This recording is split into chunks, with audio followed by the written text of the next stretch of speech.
Welcome to the Small Steps, Big Wins podcast. I'm dedicated to helping you take control of your life. Together, we'll explore practical tips, expert advice, and inspiring stories to help you overcome obstacles and achieve your goals. Making small changes is possible and can lead to big results.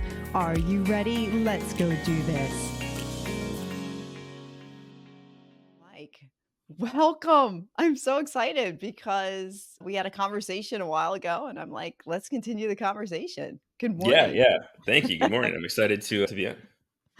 Great. So I like to let my guests just start their story where it's natural for them, and we'll just jump from there.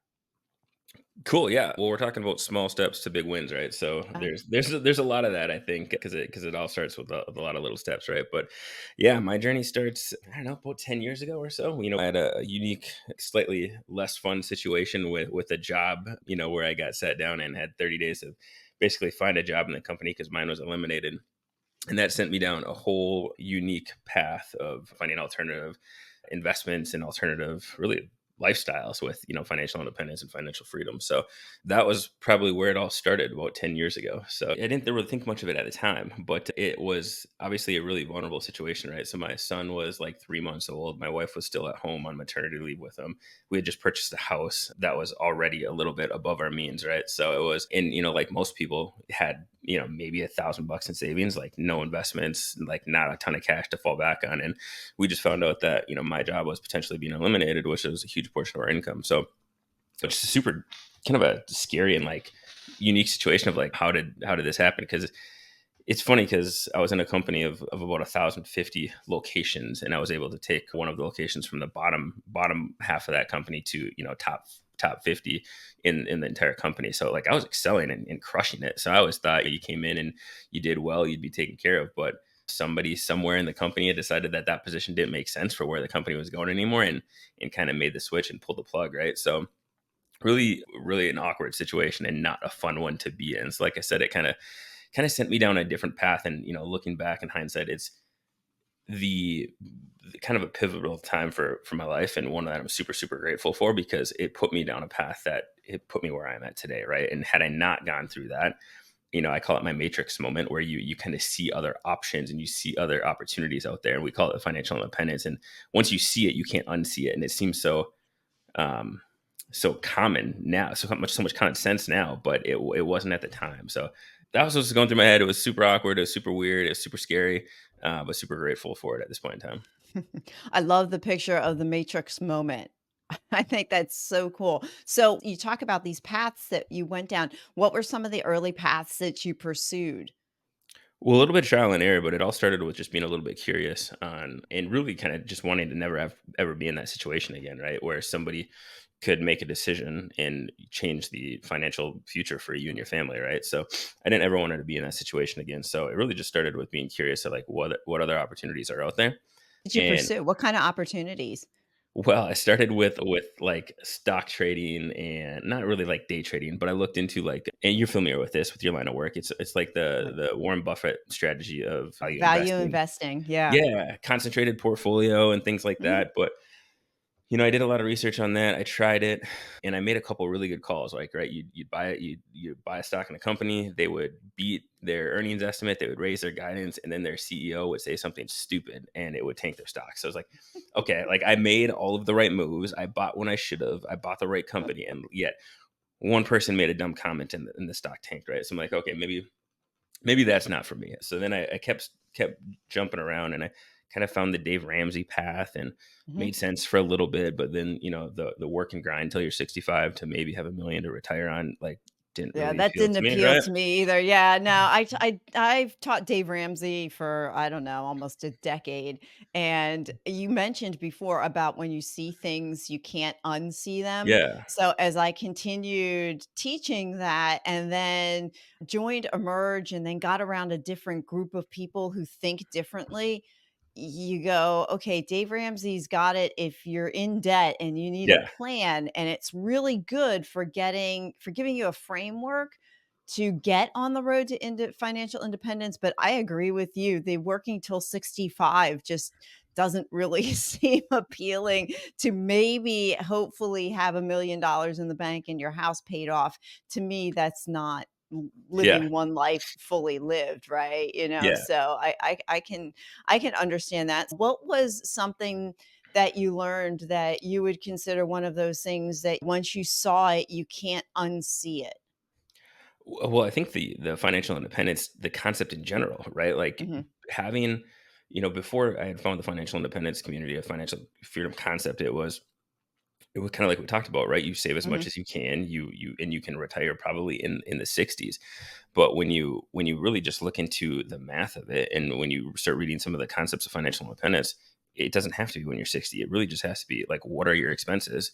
What's your income coming off your investments? And when those things match up, like, mhm, call it what you want, call it work optional, call it, early retirement, but you're not forced to work and you've got options, right? So that that concept that people were doing it earlier than when you're gray and old and in your mid 60s was like mind blowing. And then when you look at the math of it, like I was never one to like look at my finances and to do personal, like look at what I was spending, but just being mhm. more intentional with where your money's going and what it's doing was a game changer as well.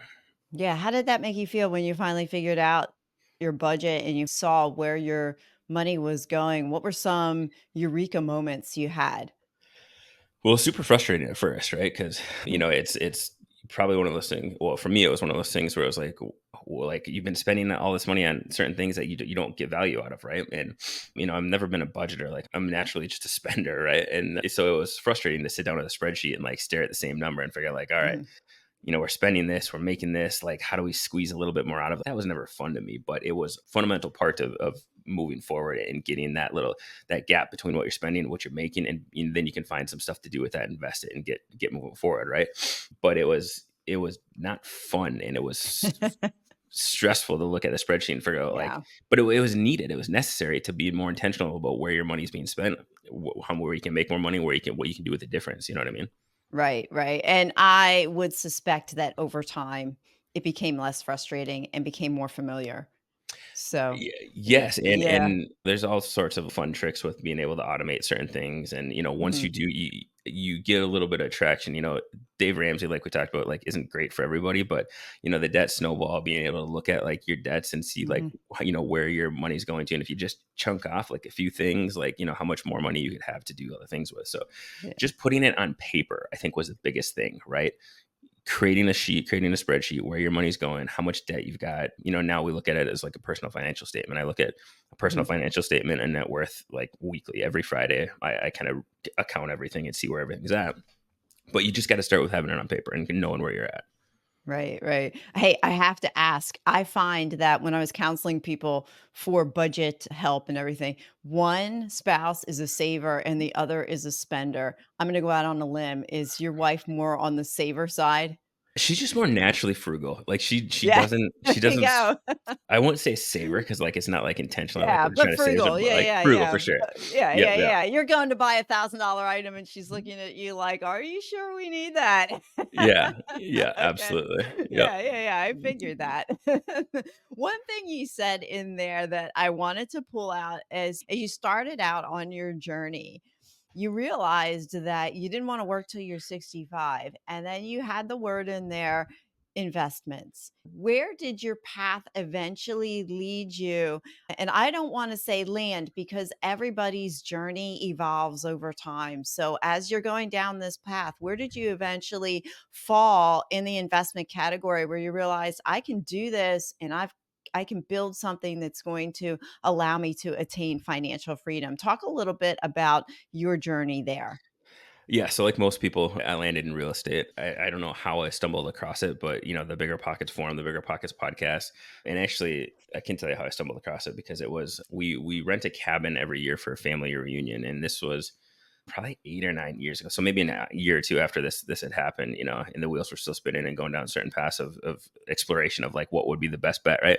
But we were sitting in this cabin and we paid probably $5,500 for a week at this cabin for I don't know, 20 plus people of my extended family to stay there. And you start doing the math on how much that cabin costs and what the mortgage is, and like it just started, like the wheels started turning. And although I never went down like the short-term rental, cabin rental, because I vetted it out and I didn't think that was the best bet for me, it did send me down real estate investing and learning a little bit more about that, and for a handful of reasons. The most simple one is because real estate is really simple at its core. It's debt, income, and expenses. And if you figure those out, you can figure out real Mhm. estate, right? So you don't have to be a rocket scientist, and you can also have a little bit more control over it. So I landed in real estate. I started with small multifamily. I learned about commercial multifamily, 5 units and up, and learned how they're valued and how you can add value. And I figured that was a little bit more in line with my skill set with operations and being able to look at a business and pull expenses out and grow the top line and things along those lines. So I landed with multifamily. I started with a duplex locally in the Twin Cities here. Ended up buying and selling that pretty quickly because I wanted to go to commercial. So we bought a 24 unit with a couple partners. We joint ventured that. We bought an 8 unit with that same group. We bought a 28 unit and a 77 unit after that. So we've got 129 units in the portfolio because we sold off our 8 unit. And yeah, so commercial multifamily is where I landed and love it. Wow. Okay. So talk a little bit about you went from a duplex and now you've partnered with people. Talk about your experience partnering with people and how that has allowed you to scale more quickly versus just holding like a couple of duplexes and trying to DIY it yourself. Yeah. So putting yourself around people who are doing what you want to do and doing bigger things is eye opening, and it kind of expands the mind on what's possible. Right. So I joined a group called Jake and Gino Wheelbarrow Profits. So I jumped in with that group. They're big apartment investors, and they've got an education arm that teaches people how to do this. And once I figured out multifamily, 5 units and up was what I wanted to do, I tried finding a group of people who were doing it right. So Mhm. the partners from that deal, that first 24 unit, were in that group, were students in that group. And one of the guys in there, Aaron, had already done a 30 unit, and super smart dude, and was able to, we brought him on as a partner, and he was able to really guide us through that first acquisition, which was huge. We Mhm. probably wouldn't have closed it without him. So, but having somebody there who's done it, who can help kind of with the process and help you learn, is just huge. Because like if you don't know, like you can spend your time around bigger pockets and Google and things like that, but you're really just trying to decipher what, all through all of that information, like who's done it, who hasn't, and like what's real and what's applicable to this scenario. And it's way easier if you can partner with people who've actually done it, or get a coach who's actually done it, and you can get one-on-one time asking like this specific situation and how to handle these things. So huge game changer. Yeah. So talk about limiting beliefs. So in those early days, what kind of limiting beliefs did you have to combat in order to go from what we would say 0 to 1? I think there's probably two factors to that. Limiting belief number one is that it's going to be a very linear situation, right? So when I first started looking at real estate investing for like this duplex that I was getting, it was, the goal was financial freedom, right? And if you're looking at these deals, like this first deal, looking at the cash flow that would produce, and trying to like extrapolate that over Mhm. many years, and then trying to think of, okay, like it's starting out buying a $320,000 duplex. I think at the time I think I had to put like 80K down. Like that was a boatload of money at the time. It took a lot to save that up. We pulled a little bit out of it, HELOC from a primary residence, and we're making a couple $100 a month. So I'm like, if I do that every couple of years, like it's going to take 20 years to do this, Yeah, right? you'll be 65 by the time you retire. Right. Yeah. Yeah, But like yeah. what I didn't realize is like it's more exponential, because like you get that first deal and then you learn a little bit, right? And then the second deal is that much better, and then you learn a lot. So then the third deal, like it grows a lot faster. It's not like looking at a spreadsheet and extrapolating it out over years, because you Mhm. can't factor in the growth, the things you learn from those first couple of deals, and how it's going to make the next deals that much better. So that was that was a big thing for sure. And then rethinking about risk and how people look at risk. It's Would just you consider yourself risk averse? no, not really, but like how people look at risk from a W-2 perspective and from real estate investing, like it's kind of ass backwards, like how we're trained about risk in our world. What do And you mean? what I mean by that is, when I was people think the less risky thing is to go to school, get a good job, and put 8 to 10% of that in a 401k, right? That is the most risky thing I think anybody can do. Like you're putting all of your eggs in one basket, aka that employer or that one person who can make a decision, and you're not there. And of course, you can go find another job, sure, but that seems risky. And I remember when I was going into real estate, had a lot of people talk about how risky it was. Like, you're gonna go be a All landlord and buy real estate? Yeah, all the people not doing real estate are telling you how risky it is, yes. Right. But if you think about it logically, that's the least risky thing you can do. If you can find multiple streams of income instead of one stream of income, like, how is that? You're diversifying the streams of income you got. I think it Mm, was Scott Trench that had the table analogy, like, in one of his books, where, like, if you're building your income on a one-legged table, aka your job, and somebody kicks that leg out, your table's falling over. If you've mm, got 15 legs on your table, 15 different streams of income, and you lose one, who cares? You've got a rock solid table still. So it just, like, the fact that we think the second scenario is more risky than the first is mind boggling, right? It's just, how does that make sense? right, and so you've been able to reach financial independence with the portfolio that you've bought, correct? And Yeah, that yep. I left my W-2 in 2021. Oh, wow. I Mhm. bet that was an amazing moment to do that. Was it scary? It was, but mostly just because, like, that's all I had done, like, for 18 or 19 Mm, years. Like, it was that W-2, right? But again, like I looked at, like, the income that was coming off in the investments, like how much we were spending, and fortunate, yeah. like, my wife is still working and she loves what she does. So, like, Oh, yeah, and her job was nice. still secure, right? So, like, there's Right, that. But then, doing it in a way that was a little bit more safe, right? So, like, okay, right. saving up a good chunk of change, and I was gonna go into real estate full time doing other things. So, like, I've got a huge runway to where if I didn't Mhm. make anything in that next venture, where we would just be just fine. So, yeah, calculating Yeah. it out where you can kind of de-risk it a little bit. Yeah. When you quit your job, what did you do in those first couple weeks? Did you do anything special? I hear people do certain things or do nothing. What did you do? Well, I quit my job and I got my real estate license. And the intention with the real estate license was originally just to do it to fill time, right? And to kind of bridge the gap between I found what I wanted to do in next after I left the W-2, right? So Mhm. that kept me a little bit occupied. But yeah, it was definitely weird moving from the corporate world, which is so, so, so structured, to working for yourself in not having that structure. So I showed up in my office still, like, every day, like I would if I went to work, and just went to work on my own thing. Okay. What was the one thing you thought that would be hard about real estate and turned out it wasn't? And what was one thing that you thought would be easy but wound up being really hard? Well, yeah, the what I thought would be easier in wound up being really hard, and maybe not hard, but maybe harder than I had thought it was. So, managing in asset managing and managing properties, there's more of it's definitely more of a nuance and multifaceted thing to do to manage these properties. I don't manage, like, we've got a property manager, but I asset manage these properties, where we give them direction, and we give them, we review KPIs and review Mhm. our reports every few days, and weekly and quarterly basis, and give our property managers direction on where we want to go with the properties. That was definitely more than I had thought, right? Like, you think about real estate, you think, like, set it and forget it, which nobody should ever do, right? You should always be maintaining your assets and keeping an eye on them. But there's a lot more into that than I had anticipated. So that was Mm, probably one thing. What I thought was going to be harder, that wasn't, and probably the contracts and, like, the legal side of real estate. Like, I always thought, mm, like, there's going to be a huge concern about somebody tripping and falling and getting sued, or, like, having to review all these, like, legal contracts. And once you review a handful of those, it's really not that hard. And of course, you have professionals that can come in and help you out with that. So yeah, I thought that was going to be a lot more of a more difficult than it was, and it wasn't. Oh, that's cool. So, as if you could go back in time to your younger self and tell yourself a message, what would it be and why? If you don't like that question, the other one is what would your 80-year-old self tell your today self? All right, yeah. Or both. Well, I mean, I got to go with the first one because it's just so obvious, and it is Okay.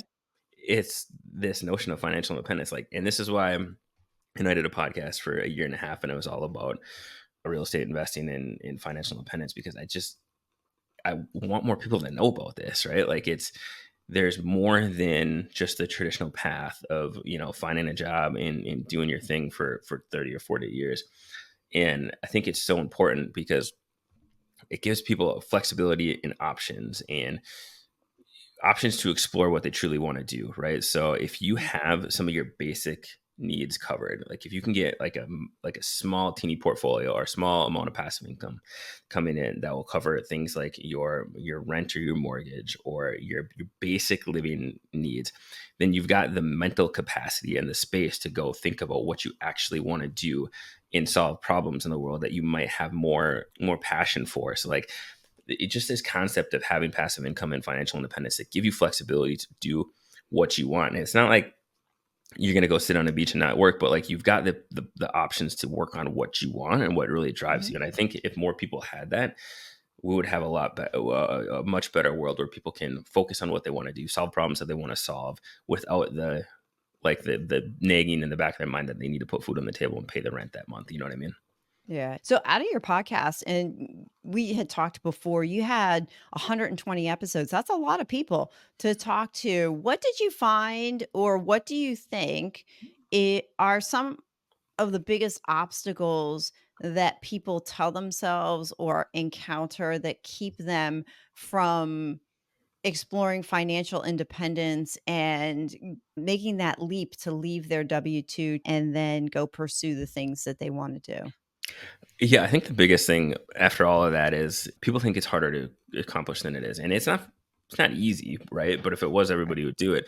But it's super daunting when you're looking at a spreadsheet or looking at your like what it would cost, like what it would take for you to get to financial independence. If you're spending a certain amount, you've got to get that amount in passive income. If you're starting from zero, like it can be super, super, super intimidating looking at that and trying to figure out, well, how am I supposed to do that?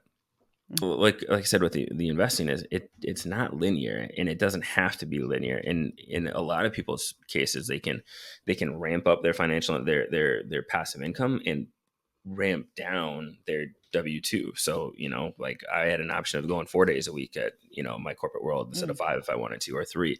A lot of people who work in, healthcare, hourly jobs, maybe they can go to a, 3 or 4 day a week once they got the passive income. So like, it's not like this, you reach this point and you just like hit a cliff and you quit. Right. So it's just starting, just getting the ball rolling. And it does happen a lot faster than you think. But when you're starting from zero and looking at a big number, it can be super intimidating. Yeah. You talked a couple of times about the movement not being linear. How did that play out for you? What did it look like? It was more like the learning curve. So like, I Oh, bought the okay. duplex and it was a duplex, right? So there's not a whole lot you could do on that. And then once I bought that and I got that, what you'd call stabilized. So you got tenants in there and, the money's coming in and, all your major items are repaired. Then I started doing a little bit more research and finding commercial multifamily was maybe where I wanted to go. So I sold Okay. that and jumped that into the 24 unit with a couple other folks from that group.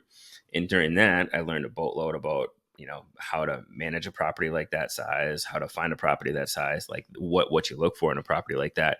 And we were able to rinse and repeat that for an 8 unit. And then we learned about, the syndication model, and we had other people looking at saying like, well, how are you doing that? How do I get involved? And that was an easy transition into raising funds and bringing other silent investors onto the 28 unit. You can map it out and say, it's going to exponentially grow at this. It's more about you're going to pick up certain things that are going to change your next deals in the future, which are then going to make you more money. So I need this amount of money in, 5 to 10 years to get financial independence, because there's so Mm. many unknowns that come in when you actually start taking action and doing the things that you need to do that you can't factor in. And they're all Mhm. good, right? Like as long as you're being intentional about what you're doing, what you're learning, and kind of taking that forward into the next opportunity, then you're going to grow at an exponential rate instead of linear. Mhm. Did you think you were going to achieve financial independence at the time you did, or did it just kind of happen by, okay, you built these portfolios and realized, oh, wait a minute, I actually have this. Yeah, the goal was always financial independence, and the Right. goal was, I think when I was starting out, I'm trying to think of like how old I was, but it's like 28 or 29, and the goal was to kind of be work optional by 40. So it wasn't like a super aggressive one, and it happened like when I was turning 35. So Yeah, it earlier than you like thought. yeah, and life changes too. So like your expenses, as you start making money, your expenses sometimes creep up. So you got to be super careful about that. But yeah, that was always the goal. And like I was always very in tune with like watching it and where I was with that and tracking my progress towards it. Partially because I had a corporate W-2 gig that I wasn't a huge fan of. So like I was kind of keeping an eye on where I was at in that race. So Yeah, yeah. So, what's your approach to facing challenges? What happens when things go sideways for you?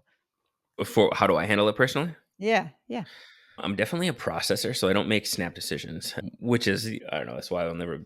Politics is never ever going to be my future because like I'm not good on the spot, right? So like I have to process things and I have to sit on them for a second or two, right? So I will always do that for one and not make a snap decision because anytime I've done that, it's always been a bad decision.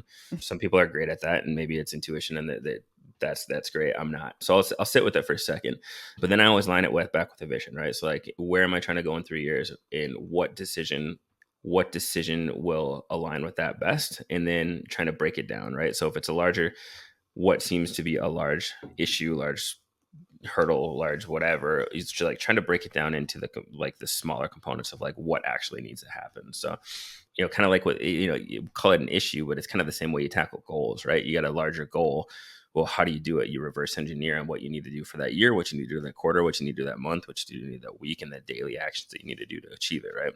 Right, You can do the right. same thing with like a large problem that arises in your business, is to really truly make sure that you're aware of what the problem statement is and then chunk it down into smaller steps that you need to do to be able to overcome it. Small steps, big wins. Yeah, for sure. Like, yes, Yeah. super fantastic name because it's so damn accurate.